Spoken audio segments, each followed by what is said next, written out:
opportunity for us to get together and to have these conversations are so critical, particularly now. Just a couple of house rules here. In the chat box, if there are questions that you may have, we want to ask that you put those questions in the chat box. And so we will lift some of those questions up as we go through our conversation. In addition, what I'm going to do is ask that we are going to record this program. But what we're recording it for is because I want to be able to share some of the things that you hear tonight with our faculty, with our staff, as we think about how we're going to actually become more equitably inclusive, how we're going to actually operate in more inclusive excellence. And so hearing the actual voices of students are part of that learning process. We're also going to ask that that you not record it, we are recording it, but because this is a conversation that we want you to experience in real time, and we don't want it to be distributed beyond the purposes for which we have it tonight. But we have stellar people. I'm going to ask each of them to actually introduce themselves because that will help us as we start our conversation. So I'm going to start with Belinda. Belinda, tell us a little bit about yourself, and we welcome you tonight. Belinda. Hi, so I'm Belinda Akech, and I am an upcoming sophomore at RCC. And I am studying, I'm on the math and science track, and ultimately I want to take on either pre-med or graduate school. Awesome, thank you. I'm gonna ask everybody who's not being called on to speak to please put yourself on mute. So we're gonna ask everybody to mute themselves at this time because we wanna make sure that we can hear from the speakers. So everyone who's not on the panel tonight, please put yourself on mute. All right, let's now hear from Neola. Hi, my name is Neola. I graduated RCC last spring, and I go to Johns Hopkins University. I graduated RCC in the math and science honors track, and at Johns Hopkins, I'm studying biology and history with a minor in Africana studies. So I'm here, and I'm really happy to be part of this conversation. Excellent, thank you so much. Robert. Hello, everyone. I'm Robert Chaplin, proud alumni of RCC, graduated from the honors program. It's kind of crazy to say out loud. 10 years ago in 2009, moved on, graduated and went on to Georgetown University, where got my degree in business, and then moved on and went to New York University as well to get my master's in sports and entertainment, which is where my career is now, working at Madison Square Garden full-time. Phenomenal, thank you so much. Duran. Hi, everyone. I'm Duran. I graduated from RCC in the honors program back in 2017. From there, I went on to Georgetown, where I just graduated with my bachelor's degree in management and marketing. Awesome. As you can see, we have some phenomenal alums and current students that we know will be a wonderful part of this conversation. So let me kind of kick the conversation in gear with a question that I want to throw out to the group and to Robert, Duran, Neola, DeAndrea, and Belinda. How are you feeling and thinking about everything we've seen in the news and personally experienced over the past few months, given the pandemic, the racial disparities that have been spotlighted, and also the police brutality? With all that's going on with the protests and everything that's been the focus, it seems like it's so much to deal with in addition to our everyday lives. How are you all feeling? How are you all doing? I'll start. So when I see those videos and just everything that's going on, I feel anger and also fear, because like, what if that happens to me? What if it happens to my family? What if it happens to my friends? I also feel disbelief because like this just keeps happening over and over again, and like without the protests and the petitions, like action would not be taken on those things that are happening. Thank you, Belinda. How about Duran? I think for me, it's been pretty overwhelming. I feel like we've been hit with so many things just in the past few months. I was in school at the time, and like having to come home, so we're all like in quarantine for all this time. But then seeing videos, it makes you want to go out and like take action as well. But then you have so much to think about, right? Because we're still in the midst of a pandemic. If you live with older parents or grandparents, maybe putting them at risk going to protest, but the work needs to get done. I think it's been pretty overwhelming. It's been great to see all of the support from a lot of people now. I feel like our voices are starting to be heard, whether it be due to advances in technology with social media and stuff like that. I feel like people are at their breaking points, and they want to see something different. They want to see a change. I agree with what everyone's saying. I think now, since all of us are home and we're stuck at home and we can't really do as much, I think seeing this, like the 24-hour news coverage of this happening, it's really, I think a lot of people have hit their breaking point. Like with that video, it was really heartbreaking because it's really difficult, because it's like that can be any one of my family members or anybody's family members who is a person of color. So it's really like, it's really difficult, because it's just like, you want your family to be safe and be able to do what they want, but then you worry about them. It's like, it's really hard to comprehend, like, this is the world that I live in, and I have to worry about like my brother or my cousins who are going to have go through these situations, or even me. So I think it's just like with the media now, and then COVID-19, it's just like, it just makes it so much more scarier, and you want to do something, but you didn't have to think about all these things that's happening now. Like, can't leave my house because my brother has asthma, so I can't go protest. So it's like all these things are like happening, and it's just really difficult, I would say, for a lot of people. Robert, what do you think?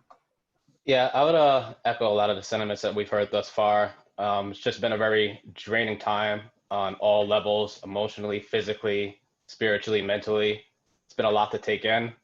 My wife and I, we just had our firstborn son in November. He came home end of December. So having him home for the beginning of this year, just dealing with the pandemic was a lot.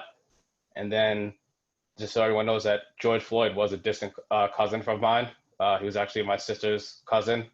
So this is really hit home. This is basically watching family being executed, the whole world watching it. So it's been a lot to take in. This isn't even the first instance of this has happened in our family. My wife has had a cousin who was also killed by cops, and he was an off-duty cop. So it's just really installed a sense of urgency in me, especially having a firstborn son. I know I always I'm always cautious of myself, but also just really want there to be a societal change for everybody to get it, just so it's better for the next generations to come up. And as hard as it's been, I've also been really encouraged. I've been to several protests, and a lot of the people that I'm seeing, they're all different diversity. There's a lot of diversity out there. It's not just Black folks marching. It's not just Black men. It's Black women. It's white women, white men, Asian, pretty much all ethnicities, Indians. Everybody's out there. Everybody sees that. Everybody's hearing the cause right now. It's just a matter of, they hear us. Are they listening though? And I'm just really feeling that urgency I'm hoping that it just ends with our generation. When I was 14, my parents gave me the talk. And in a lot of Black families, there's what we call the talk. And I was 14 and I was going to go to school in the city. So we lived in Queens, and I was going to be getting on the bus and train to go out to high school in the city in Manhattan. And, the talk is where your parents sit you down and say to you, if you get stopped by a police officer, make sure you have your identification. Make sure you keep your identification, your bus pass, in your front pocket. Make sure you tell the officer that it's in your front pocket. Make sure you let them know. Always have your ID card. At the time, I didn't have no driver's license. I had my school ID. Make sure you have your school ID card. Make sure you have your train pass to show that you're actually a student, and make sure you have the safety dollar. So we had a safety dollar, which you couldn't spend that on candy, cookies, and nothing else. But that your safety dollar was so that you could at least get enough change to make a call, to call home. There wasn't no cell phones or any of that. So I'm dating myself a little bit. It wasn't any of that. But I got to talk. Did any of you experience a similar type of talk from your families? Like the talk, I mean, this was, like I say, this was in the 80s. But did you all receive the talk in your lives? Anybody know about the talk? Duran, you seem to be nodding. Yeah, absolutely. I think one of the first experiences of me having the talk was, I don't remember my age, but I remember being a kid, and we got stopped. I was in my dad's car. We got stopped, regular routine traffic stop, and my dad turns down all the windows, turns on all the lights, and, you know, he has everything ready. And I remember just being in the back of the car, and like that experience, I was just curious as to like, why, if like you're just being stopped, like, and I remember him like seriously looking at me and saying, you know, I don't want to give them any reason for anything. And I was like, I mean, I was young at the time, so I couldn't really like process it as much. Like, what do you mean? Getting older, you know, able to put it more into perspective, having a few times when I was stopped by the cops and different things like that, I realized more and more why he said that and why he told me that at a young age. Anyone else have that experience? Yeah, I'll add on to that.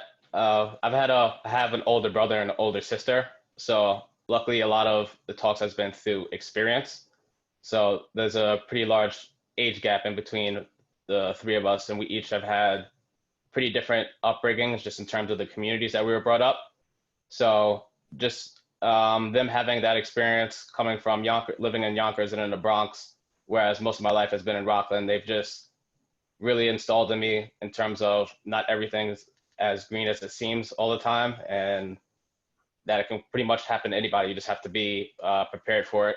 I also went to a private high school, so even being at that high school, I still experienced a lot of the same things that Duran just talked about.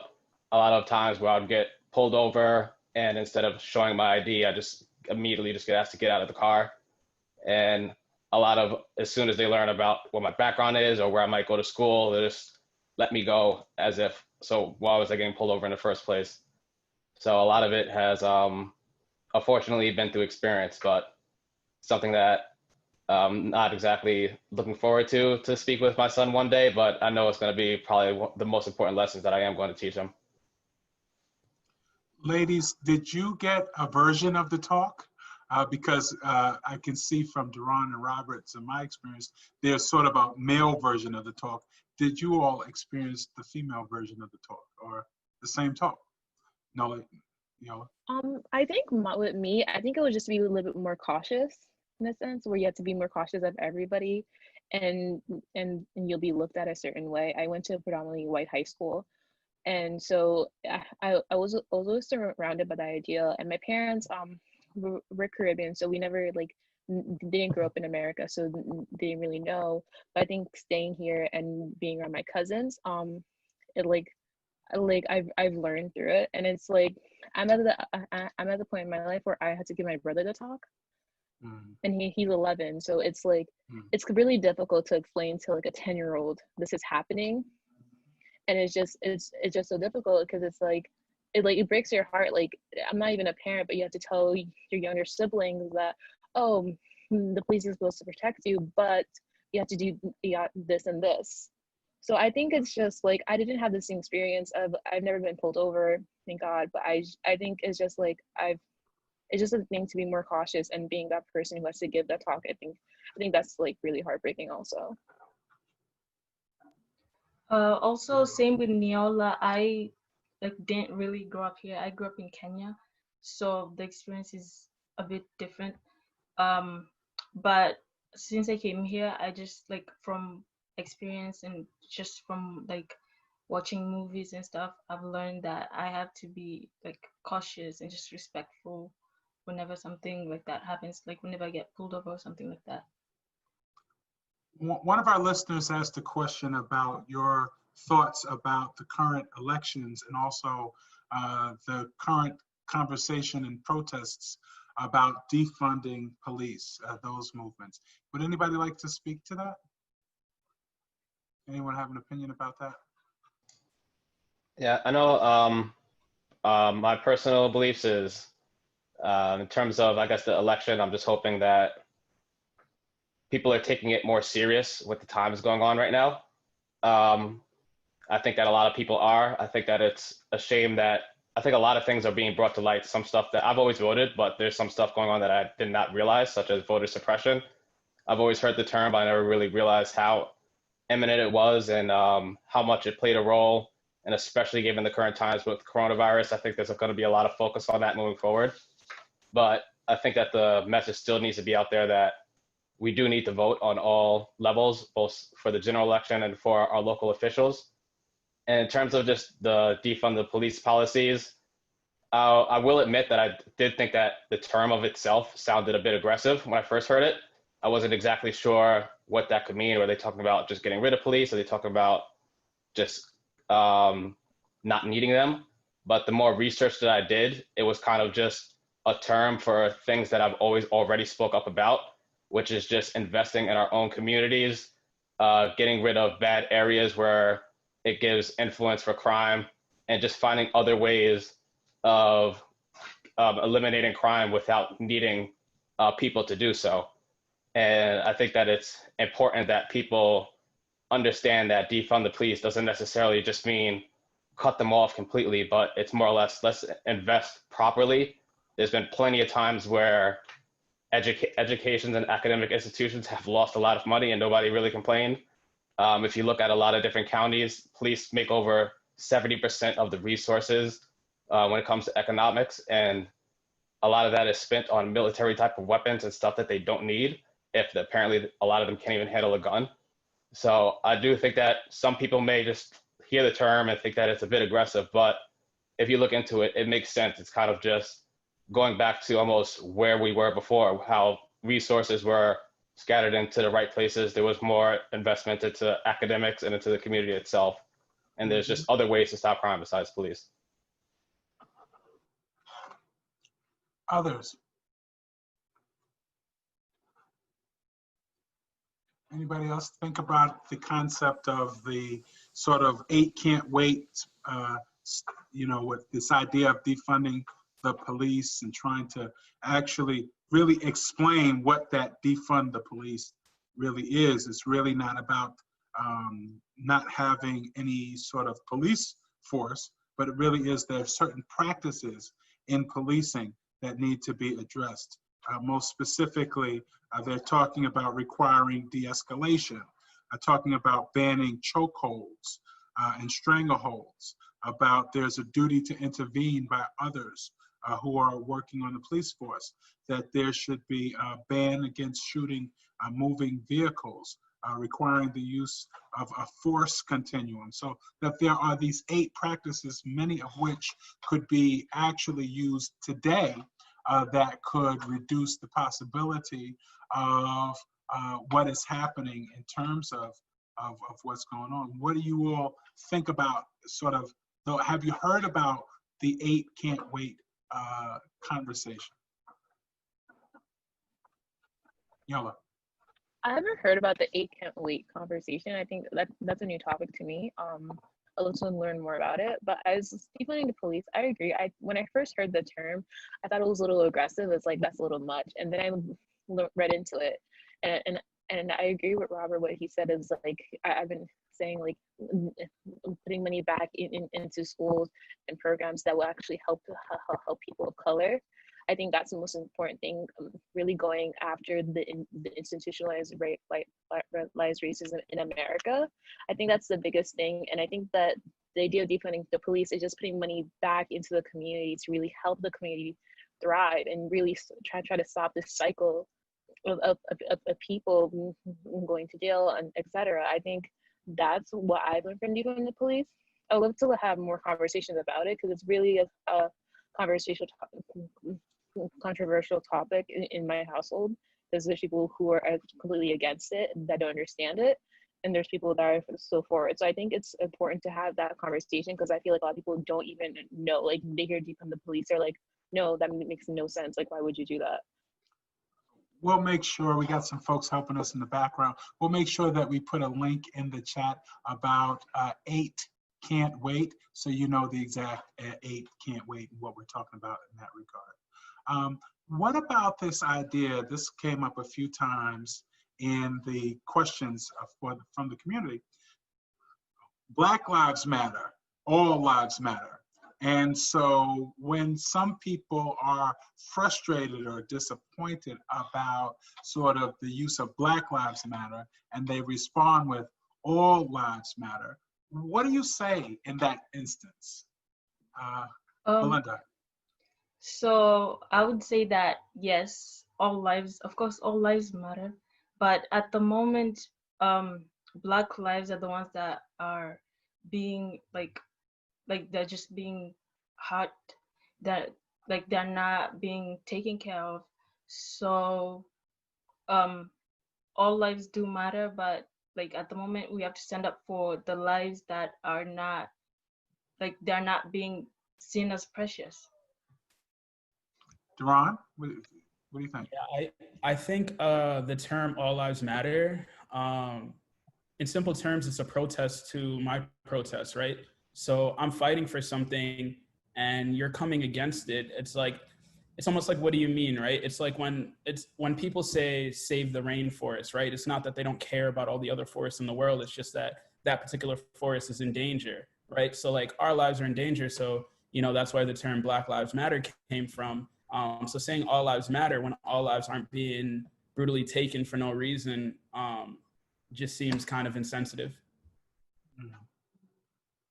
How about you, Robert? Yeah, I would just say that I think that there's a lot of people that think this just came up out of nowhere. They think that Black Lives Matter is just a trend that's going on right now, not that it's been a scream for hundreds of years. It's just finding a new, different way with this generation to be voiced. And there's a lot of things that, I mean, you can even, not to get religious, but just looking, for instance, in the Bible, you have the parable of the lost sheep. It's not just about the whole herd. It's about if one is lost, it needs to be back with the herd so that all lives can matter. So like they're kind of getting, they're a lot of it is being misconstruing the message. And I think that's done on purpose. I think it's just their polite way of kind of drowning out the voice that we're trying to put out. We've seen that a lot with the protests that went on with the flag, kneeling during the flag. They made that about the flag as opposed to what the issues were. Now you have Black Lives Matter. And now all of a sudden, it's as if the message was never that we want to be above all lives. We're just trying to be equal with all lives. And it's not a 2020 message. It's a message that's been going on for hundreds of years. Yeah, I agree with what everybody else said. So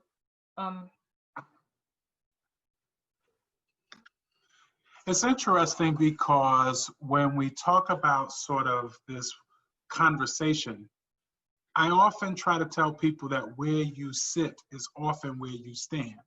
So if you are not seated in positions where you face oppression, of course, you may not necessarily stand up when others are being oppressed. If you don't sit in the seat where you have to think about not coming home at the end of the day because of some misfortune of something that may happen for you on your way home, then that's why it's not on your radar screen. And that's sort of part of the concept of privilege. How do you sort of think about those that you have interacted with? Sort of, have you been surprised by how, either in a positive way or a negative way, have you been surprised about the reactions of the protest and the Black Lives Matter conversation by your friends and colleagues or even classmates? I guess I'll go. Sure. when the Black Lives Movement started, I remember someone I was in lunch and someone said Black Lives Matter, and then I was talking to some group of friends who are mainly Caucasian. They're like, no, all lives matter, and I think it started a chain reaction of conversations that have lasted years. And it really, like, as DeAndrea says, I feel like a lot of people are miseducated about what that really means. And yes, like, especially for the protests, a lot of people are arguing about, like, I understand for a protest, but they don't like the riots and the looting. And part of me is just like, well, the reason why they're rioting and looting because people are angry. There are some people who are doing it maliciously, but people are angry, and in history there has been a trend, and the rioters and looters are the ones who get the most notice and have the voices to make a change. It's sad that this is occurring, but this is what happened, and this is what's happening now. I think the biggest, like, conversations or arguments I've been having with my friends is that about the rioting and looting, and saying, and especially now that the 3 cops have been arrested, and some of them are now on bail, they're like, so why are you guys still protesting? And I think that's the biggest, like, that's been the biggest problem. Like, we're protesting because of this institutionalized racism within America, not just what happened to George Floyd. He was a catalyst to all this happening. I think that's the biggest thing, and a lot of people are uneducated or have different opinions about certain things, or thinking like this is just about George Floyd. Like, what else is going to happen? Like, we need to do more, and people really don't get that. Robert or DeAndrea, would you all like to comment? Have you been surprised by your friends or colleagues, either positive or negative, in terms of what things might have said? Yeah, I would say for me, it's been on both ends. I've had a lot of positive responses just in terms of me sharing my story on social media or people seeing me out and just speaking up towards that. I've gotten a lot of different text messages and phone calls from some friends that did not really believe that this was an issue in 2020, believe it or not, and that they have the tough conversations with themselves and have looked themselves in the mirror and are hearing what we're saying. And of course, there's some next steps to go from besides just hearing us, but that's another topic. But I have also seen on the other end, just in terms of, just as Neola just mentioned, a lot of diversion from the message, which is kind of in the same bucket as the whole All Lives Matter thing, and as well as when it comes to blaming Stop Protesting as the flag. I think this is all stuff in the same bucket of we're ignoring what is happening. People didn't just start running outside and throwing rocks at cop cars and lighting things on fire. About 99% of the cases where this has happened in the past, the worst punishment has been paid administrative leave. And all of a sudden you see an uprising and you're seeing people are finally being arrested. Breonna Taylor's case was pretty much closed before this all started happening. That's right. And people are wondering, why are we protesting? And it's obviously working, but it's just the start. You got to look at what enabled this stuff to happen, the institutional racism that has enabled this stuff to happen, because a lot of it technically has happened kind of legally. Even if you look at back in the day, the stuff that Hitler did in Germany, that was legal back then. Like, this is stuff that needs to be changed. Other countries don't have too much of a problem addressing those issues, having those tough times and looking themselves in the mirror and admitting that they were wrong in that place in history. And I think America needs to do the same thing. There have been a couple of questions that actually speak more directly to RCC. So let me go into that sort of category now. While at RCC, has anyone felt discriminated against or run into racism on campus? So I wouldn't say that I've explicitly, same as DeAndrea, I haven't had anyone explicitly come out and say something, but I have experienced the microaggressions. But I think more so one thing that I noticed, because when I got into RCC, I wasn't originally in the honors program. And I noticed a huge change, when I got into the honors program, I didn't see too many people that looked like me. That was a big thing to notice at first for me, which made me a little nervous or uncomfortable at first. But you know, for the most part, I did enjoy my time at RCC, and I haven't had any explicit racial slurs or anything like that. Yola? I haven't had, like, as Andrea and John says, like, someone directly be racist or anything. I've had implicit bias for sure. One time I was studying with a friend, and both of us were pre-med, and he was like, so if I get like a 510 on my MCAT's out of 530, I believe. And if I get a 510 on my MCAT, I can only get to like these kind of schools. But but he was like, but if you get a 510 on your MCAT, you can apply to all the top tier medical schools, and they'll let you in. And part of me, like, when he said that to me, I just looked at him like, so are you questioning my intelligence, or is it just that you think that just because I look like me, I can get in with a lower score? Like, I feel like there's always that implicit bias. I think at RCC, I feel I was always supported, but I was definitely not, like, I was in a lot of upper level math and science classes, and there wasn't a lot of people that looked like me. And unfortunately, that was discouraging, but the school really did help, was really supportive, but there was still that implicit bias that people would think, like, oh, she'll get in because she has because of what she looks like. And that's really discouraging towards a person of color, especially because you're just telling them, like, oh, because she's a person of color, that she doesn't work as hard as you, or do certain things as you. So it's really like, I've experienced that, but not even direct, really. How about Robert? Yeah, I would say my experience has been kind of like what's just been shared. Not anything that was directly said to me, but very implicit. There's been a lot of times, especially once I started getting accepting into schools, where it's almost like I didn't deserve to be in that room, or I'm only in that room because of affirmative action or something like that. Whereas once I get to the school, Black people only made up 10% of the school, so I'm not even sure how that works. But it's just a lot of that. I see in a lot of, just in terms of as if things were handed to me by people that are also at the same school, through getting into schools through legacy and other things like that, where it's more or less just like as if I don't belong in the same room as them until they see my credentials. Like, there's a prerequisite for me. I need to prove something to be here, whereas everyone else just seems like as if they already belong there. So more or less just a lot of subtle comments as that, more so than just being directly called something. How about you, Belinda? Yeah, my experience is same with everyone, like what everybody else said. Like, no one has been like outright racist towards me, but it's just the little things. Like, I remember this one time I was telling someone that I had gotten an A on my Calc 2 honors test, and then did I freeze? No, you're good. Okay. Yeah, I was telling someone that I got an A in my Calc 2 honors class, and they're just like, wow. Yeah, like they couldn't really believe it. And yeah, it's just those little things.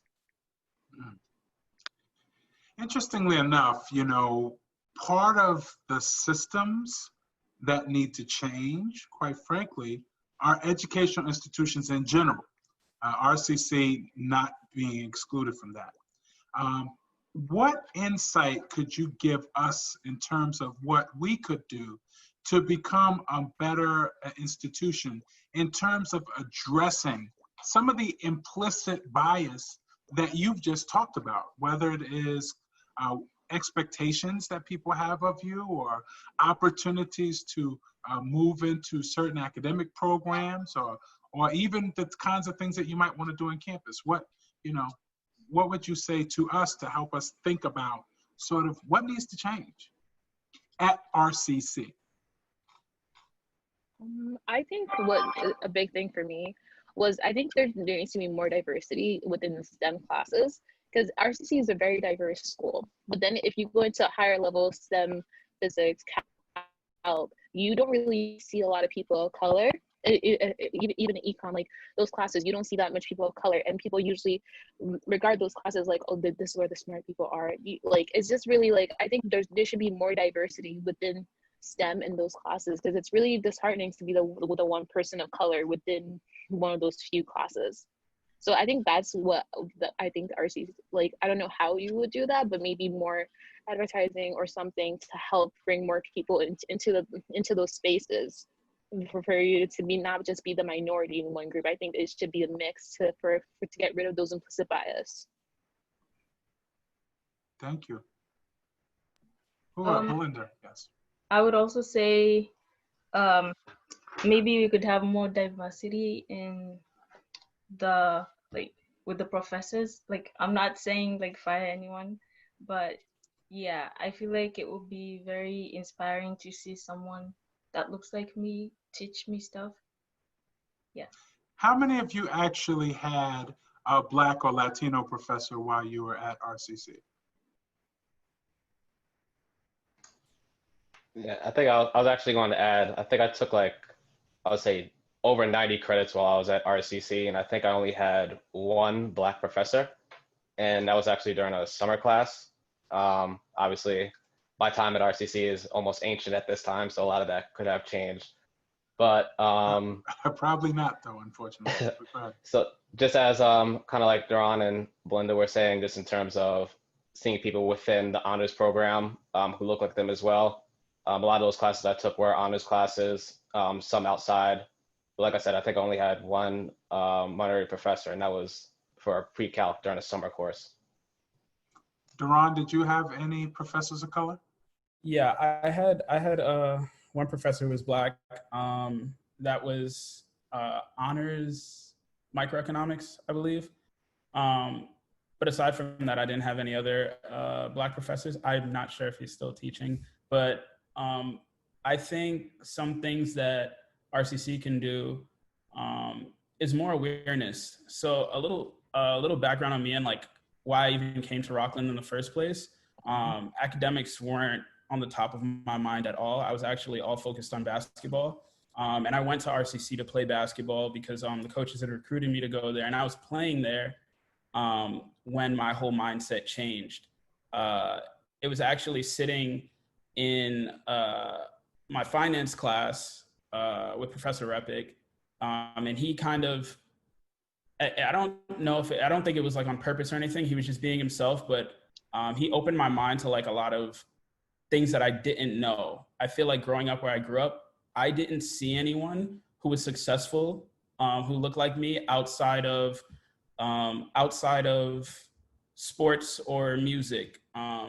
So him opening my mind to finance and entrepreneurship, I realized that I really enjoyed it and I really liked it. And then I saw like a change in my academics as a whole. Like, school had never been hard for me, but I never really like worked that hard at it because I didn't care. I just did what I needed to do so I can keep playing.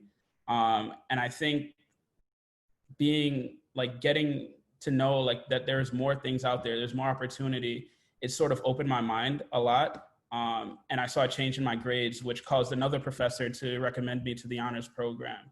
Then getting into the honors program, everything was different because I was given mentors who I would talk to all the time. Maybe I bothered them too much, but I was able to get so much information that I just wasn't able to have before. So I feel like awareness and opportunity are some of the main things that need to happen because my parents didn't go to school or didn't go to college, right? So I didn't have anyone at home to talk to. So these were the people I was getting my information from. So I noticed like a huge change once getting into the honors program and having people that I can talk to on a consistent basis. It started to change my outlook and the way how I worked and like things that I reach for. And I think that could be the case. Like, I don't feel like I'm any more special than any other Black student that comes to the school. You know, I just feel like I was lucky enough to be in Professor Repic's class and hear his story. And I was lucky enough to like get like, Dr. Lynch is my mentor who was like willing to talk to me every day. Like, I feel like I was just like lucky. And I feel like if there are more people like that at the school who are willing to, you know, just talk to students, tell them about different opportunities and stuff like that. Like, when I found out about the honors program, I had no idea that there was an honors program at RCC. literally like never heard of it before. I was able to like do the Cambridge program, had no idea what it was before getting into the honors program. So I feel like just letting people know about the opportunities and things out there, it'll change students' minds. Like I guarantee you, if like students knew that there were more opportunities or different things that they could do, they would 100% reach for it more than not.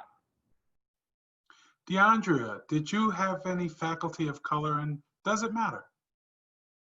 Matter that you have faculty of color? I mean, because it sounds like you were able to find other very caring, supportive people. You know, does it matter to have more faculty of color?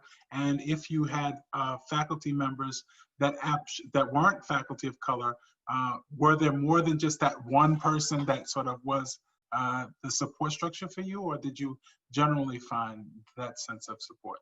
Anyone can speak on that.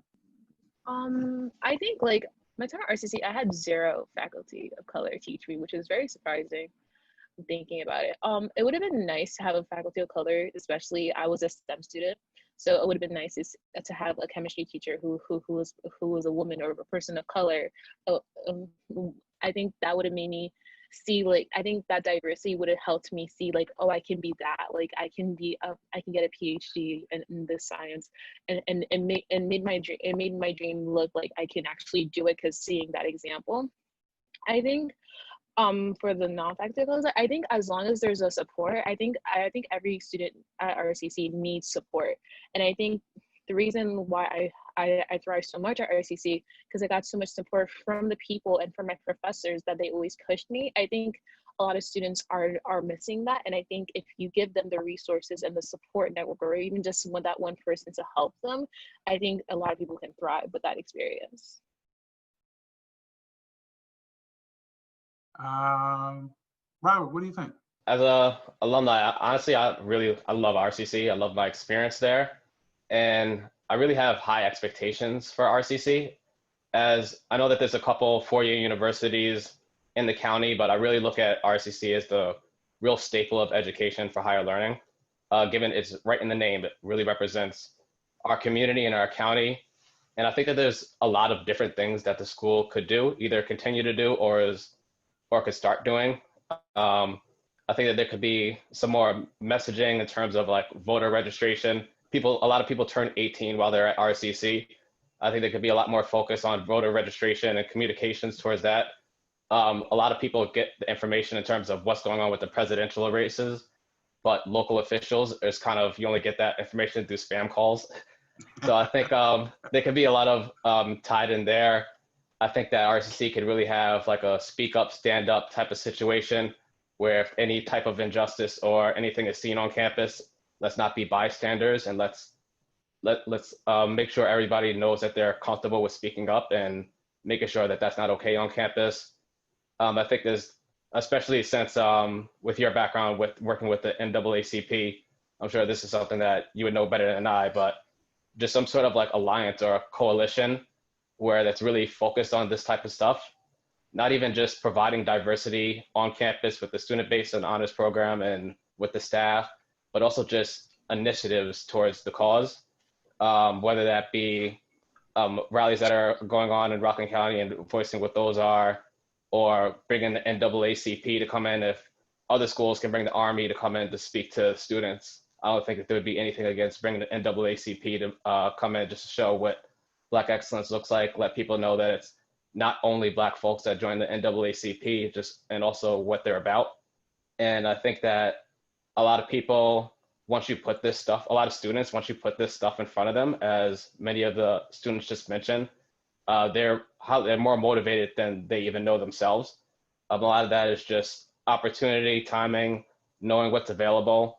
I don't think it needs that much pushing as it does just to kind of exist on its own. And I think society in itself has mainly been a reactive world, a reactive nation. And I think we're trying to move towards being more progressive instead of just reactive. So even if we don't see a lot of these things being a problem on campus, let's just make sure that they don't have a chance to occur at all.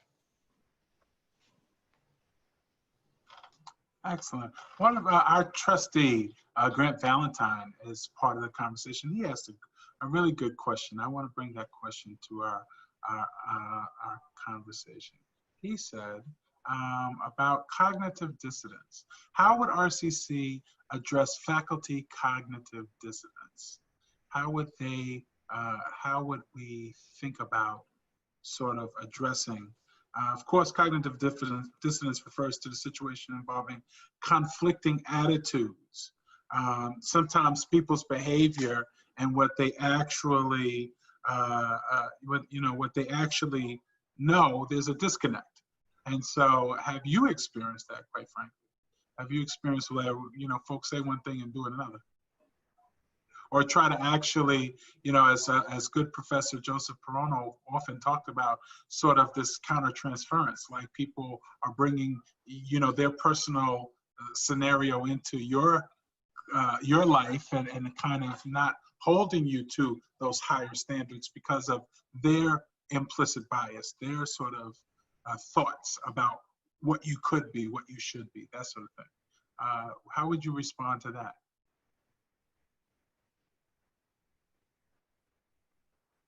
Anyone want to jump in on that one? When I was a student leader, now I'm going to show you my sort of putting on you that which I experienced in my own life. When I was a student, we fought for three things on campus: curriculum development, faculty hiring, and recruitment and retention. We felt like we needed more students of color on campus, and that we needed to have systems in place to make sure that they got opportunities to grow, to develop, and to achieve dreams that they might not have thought for themselves. So that was our recruitment and retention piece. Faculty hiring, we felt like we should have a more diverse faculty.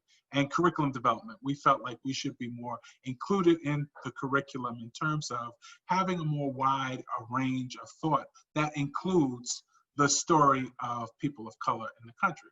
So that's what we were talking about 20, 30 years ago. Do you think those are still issues today?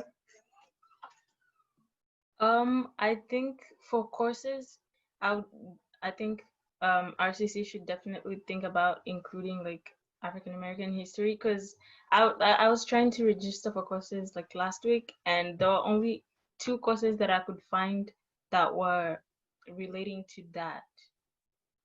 Yeah, and I agree with what Yandra and Belinda just said as well. I can't tell you how many people have just became aware of Juneteenth, for instance, stuff like that. There's a lot of things that are being shared now that's been kind of erased from the history books. There's a lot of people just don't understand how recent this stuff is. I mean, we're talking about a crime bill that was just enacted with the Clinton administration, which was during our lifetime.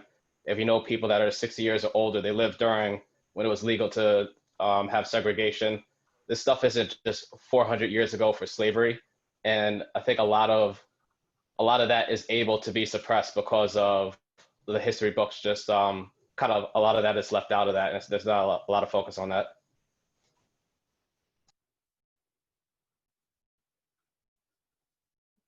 How about Duran? What do you think? Yeah, I definitely think that's important that some of these classes be added to the curriculum, but I think it goes even before college, right? Like, I feel like high school, we're forced to take like American history and like global history in these classes. African American history isn't really included in it. The only thing you really see about yourself from back in those times is just like the images of like slavery, when there's like so much more history to be shared there. I feel like when you get to college, these courses, whether they're offered or not, they're usually not required or mandatory. And people already have like these set beliefs from what you've been learning before. So I think it goes deeper than just college, and it needs to be implemented into the high school curriculum. If we're forced to learn American history and white history, we should also be forced to learn African American history. It should be like a balance, at least. Thank you. So tell me, I want to switch the questions a little bit. I want to kind of go into another space of the conversation. What message do you have for RCC students about their role in transforming our nation? You know, we've talked a lot about how students have the power to transform many aspects of our nation, and they've always been on the front lines of all the social change movements that have happened, particularly in the 20th century. So what message do you have for RCC students about their role in transforming our nation? This time I'm going to start with Neola. I think it's just like, just speak up about everything. Like if you see something's wrong, just speak up, have conversations. I think one way to try to talk about this, to have the conversation, is to have a conversation between everybody and for everyone to acknowledge, like, okay, I have these beliefs, and really talk about it. I think talking about it is really important, not being and just listening to people. I think people forget how to listen, and I think it's really important for people to understand each other. As a student, and I just graduated RC a year ago, so I think just being aware and really just talking to people and trying to be understanding and just trying to educate people and just saying, like, I'm learning about this too, and maybe we can learn this together, and just figure out, like, having those conversations. I think that can be really, really helpful. Thank you. Deandra? What message do you have for RCC students about their role in transforming our nation?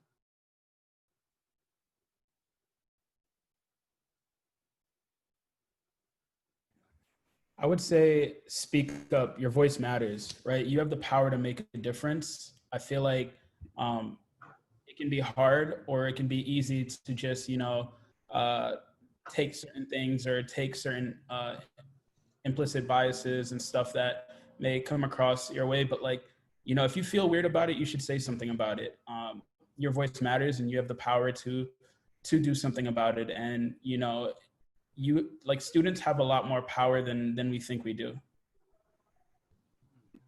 Belinda, do you agree with what Duran just said? And what message do you have for RCC students about their role in transforming our nation? I agree with what everybody said. I think that we all have our own biases against different people, and whether it be conscious or subconscious. And I would say that we should all just try to think about what we're going to say before we say it, and also just do unto others what you want to do, what you want others to do unto you. Thank you, Belinda. Robert? I would just say, don't be discouraged. I know a lot of people, they have fear about how things might be perceived. They're afraid that they might be being too aggressive by something. But this isn't something to really just sit back and spectate about. Unfortunately, some of us can't spectate on this. We have to go out and live our lives, and just we're kind of just in this situation, not because we want to be. And I would say that just knowing that everyone has a role to play in this, whether that's regardless of your race, whether that's a tough conversation you need to have with yourself, whether that's if you need to just hear somebody, if you need to be heard, there's a role for everybody in this. And I really don't think now is the time for spectating. Did we give Duran a chance? Did we got you in on this one, right, Duran? Okay, great. The interesting thing about this is also there are moments in this that we have hope. I think that some of you have said it in various ways tonight, that there are things that you're hopeful about as a result of everything that's going on, particularly as it relates to the Black Lives Matter conversation. I want to go to each of you to ask you, what are you most hopeful about in this particular time, given all that's going on and what you're experiencing and feeling, and even this conversation tonight? What are you hopeful about? Let me start this time with, I'll start with Belinda. What are you hopeful about? I'm hopeful because right now we're talking about it, there's more conversation that's going on, like literally, like globally. And also I'm hopeful because like there's more inclusion. A lot of different people from different backgrounds are getting educated on this stuff, and like it's going to um bring a greater outcome because of that. Thank you, Belinda. Deandra? I'm hopeful in the sense where like I'm happy that I know my younger brother and my younger cousins who are still little boys now, when they become men and out in this world, that's going to be more of an understanding and hopefully safer world for them. I know things are not going to change in 10 or 15 years, but it's getting better. So I think that's just what I'm happy about. Like we're having these conversations that we may not have had when I was 10 years old. So I think that taught these discussions and these people who want to be anti-racist and who are trying to stop this institutionalized racism. I'm glad that we're having this, and we're trying to stop and prevent it for future generations of young Black people or people of color to go through what maybe all of us have gone through when we were kids. So I think that's what I'm really fighting for, is just a better future for my brother and younger siblings, my cousins, even my kids. So I think that's what I'm happy about, that we're having these conversations right now and we're trying to stop it right now. Duran? What message do you have for RCC students about their role in transforming our nation? So I think that, I mean, aside from them having a voice, I think something that I'm hopeful for is the fact that we're willing to have these uncomfortable conversations now. I see in a lot more places these uncomfortable conversations are starting to be had.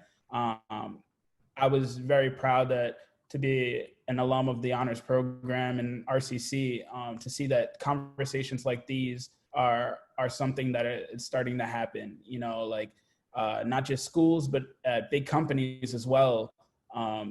People are starting to see that there's a change that needs to happen, and people are willing to talk about it now. Because racism isn't you aren't born racist, right? It's a learned trait. So I feel like the fact that we're willing to have these conversations, I can hope that in the future that there would be a legitimate change. Thank you, Robert. Hope. What's making you hopeful? I would say the involvement of everybody. I think, as has been said, it's been a very diverse crowd out there. Everybody is looking to get involved, and there's a lot of information being shared, albeit there's a lot of false information also being shared. But for those of us who are focused on the task, there's a lot of good information being shared. A lot more people are concentrated on voting, and not just voting blindly, not just checking off the box for Democrats, but looking at who the delegates are, looking at who are voting into the Senate, who is representatives for the state. I think a lot of people are taking this a lot more serious, and I think this is going to be really good for I'm hoping this is going to be really good for our next generation, because a lot of that starts there. Awesome. You know, we have had almost 100 people on this conversation tonight, listening to so much of what you all have been talking about, and sort of really being inspired and motivated to see some action.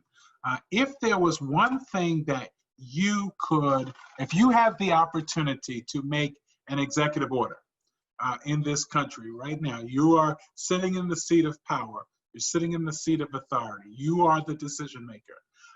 What would be that one sort of executive order that you would issue right now related specifically to the topic of Black Lives Matter, this conversation?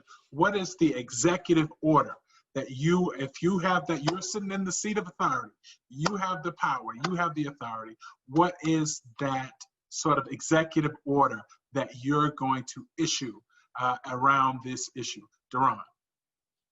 The executive order that I would issue is anyone who's imprisoned right now for weed or like drugs like that are now being sold with taxes on them, like legally sold, I think that they should be out of jail. They shouldn't be in jail for something that's legal for people to do, because I feel like we are unfairly targeted for things like that, and it puts a lot more of our people in jail. And I think that further perpetuates the negative influences or the negative stereotypes and things like that.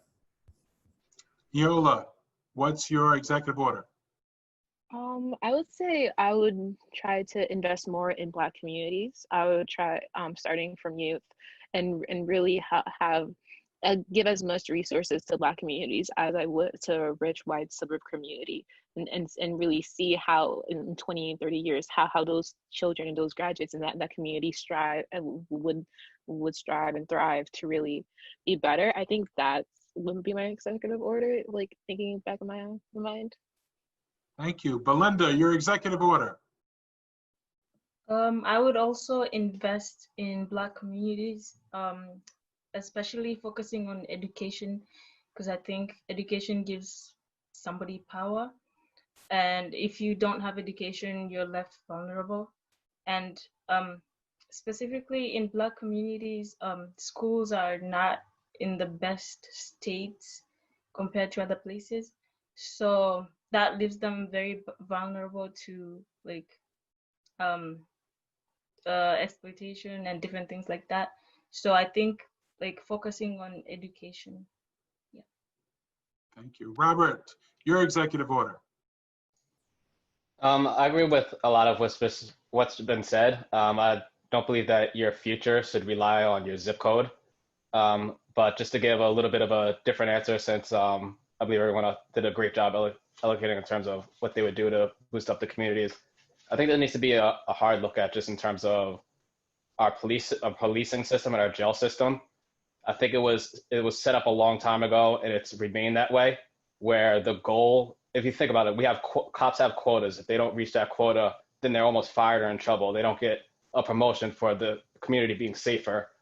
Even if the community is safe, they have to go out pretty much hunting to reach a certain number. And that profile that they're usually hunting for are usually Black males and Black females and minority and underrepresented people. So I think that's just, it really just kind of doesn't really make sense to me. I think it was something that was set up, as we can see in the 13th Amendment, the more that they could fill up jails is the only time that they could really have legal slavery. There's too many corporations that are involved in profiting off of prisons. It's essentially free labor. You lose your right to vote. And then when you come out of jail, regardless of what the amendment was, you could be doing 30 years for, as Ron said, for selling weed. And then even though the government is doing that now, and then once you get out with that on your record, you're not getting a job, regardless of what you were in jail for. And I think everything is just too set up to have an incentive to put people in jail instead of rehabilitate people. There should be no reason why, there's too many reasons why there's people in jail that should be rehabilitated as opposed to punished. There are a lot of corporations today, and I thank you all for those comments. There are a lot of corporations today that have made statements. They said, as a result of everything we've seen, this is really important, and we really want to help people, and we think it's, racism is wrong, and structural racism is wrong, and we need to do something about that. And so we stand with you. We run commercials. They actually took Uncle Ben. They took him out of a slave master's coat and put a little shirt on him. They took Aunt Jemima. They took the cap off her head and put a little wig on her, even though they're going to now change the branding for the sort of packaging. But so there have been a lot of efforts to make statements, but not a lot of efforts to make steps. What would you say to all those folks that are writing statements of support? What specific steps would you want them to engage in so that they could actually live out the statements? Who'd like to start? Anybody can jump in there. Yeah.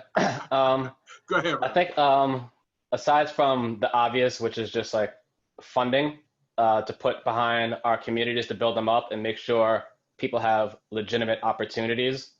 But aside from that, just in their end, just hiring minorities and hiring people that at least getting them in the room so they're not other people that may not have the stellar resumes and everything that has been afforded to them as other people, but still are just as smart, still have just as much to give towards other things, whether that's even if they have to start towards the bottom and work their way up, just having those opportunities in general. I feel like it has not been shared across the board with everybody. There's great companies such as Ben & Jerry's who hire a lot of people that come right out of prison, knowing that they can't get jobs. And there's just a lot of things like that that companies could continue to do. Yeah, Andrea? That they should do would be to just educate themselves on like the history and like the stuff that they're advertising, and just think about why that was wrong, and also they should like try to come up with stuff like scholarships for minorities, and also like open up opportunities like internships and shadowing and stuff like that. Duran? I think this is a very important question, because it's almost hard to determine nowadays what's actually genuine and like who actually like want to help versus, I mean, I feel like it's almost a requirement now for companies to speak out or something like that, unless they want to lose customers, right? It's just something that you have to do. It becomes the norm, right? But I agree with what everyone's saying. I think there needs to be actual steps in place to help change the situation, right? Like what Rob talked about rehabilitation, right? I feel like all of these companies already invest so much money into training.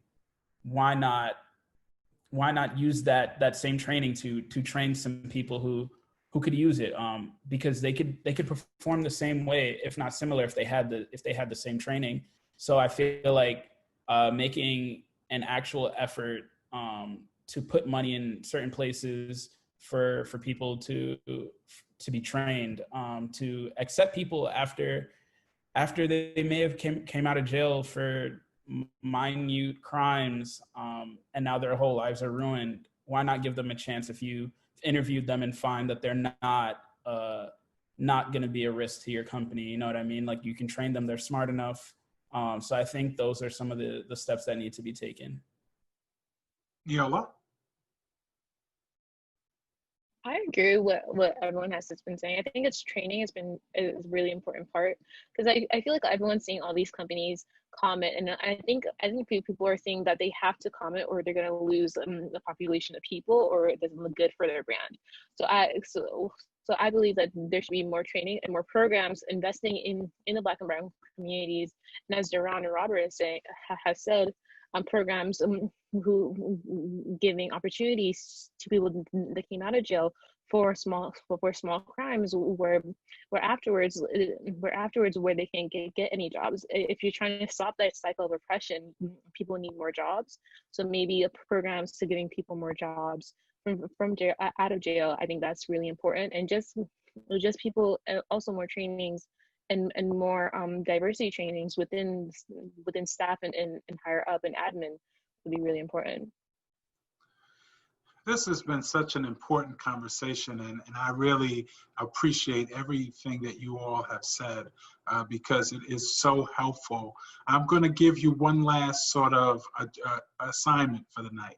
Okay, now you're going to take off your hat of student or worker or all the other titles that you may have, and you're going to be putting on now the title of president.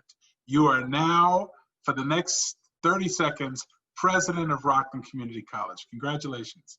I wish I could have been to all of your inaugurations. But listen, so now as president of Rockland Community College, I want you to tell our community, the Rockland community, now Rockland Community College community, what the priorities you would do as president to actually make it a much more diverse and inclusive and equitable community? Who'd like to be the first person to give me their presidential declaration? You already told us what the rest of the country has to do. You already told the corporate America what they have to do. Now I need you to tell us at Rockland RCC what we have to do. Who'd like to be the first president? I can go first. Go for it. I think one thing that we can do, I've seen it before, or I've seen it at one other place. We can implement something like a pivot program, right? Where we help with the rehabilitation process for people who are incarcerated. So setting up a program where we're taking in people who were incarcerated and helping them gain the different types of skills or traits that they would need to re-enter the workforce. Thank you, President. Appreciate you. Who's the next president?